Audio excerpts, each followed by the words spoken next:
అవును, ఒక గుడి చూపించి ఆ గుడిలో దేవుడు వరాలు ఇవ్వడు అని చెప్పు. ఆ గుడి మెట్లలో ఒక్క మెట్టు కూడా ఎవడో ఎక్కడ. నైవేద్యం పెడతారన్నావు కదూ, ఎందుకో తెలుసా?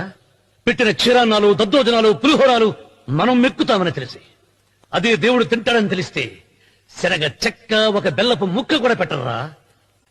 వెంట్రుకలు ఇస్తారన్నావు కదూ, దేనికి? మళ్ళీ ములుస్తాయన్న ధైర్యంతో గుండు గుట్టించుకున్నాక జన్మలో ఒక్క వెంట్రుక కూడా మొలవదు అని చెప్పు. ఒక్కడు కూడా గుండు గుట్టించుకోడు. నా దృష్టిలో భగవంతుని పూజించే వాళ్ళు రెండు రకాలు.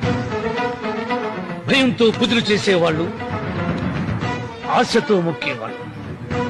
పాపం చేశాం, ఆయనకు దండం పెట్టి చేసిన పాపాన్ని ఏదో ఒక రూపంలో హుండీలో వేసేద్దామనుకునే వాళ్ళు మొదటి రకం. మొక్కితే ఏదో దక్కుతుందని ఆశపడేవాళ్ళు రెండో రకం.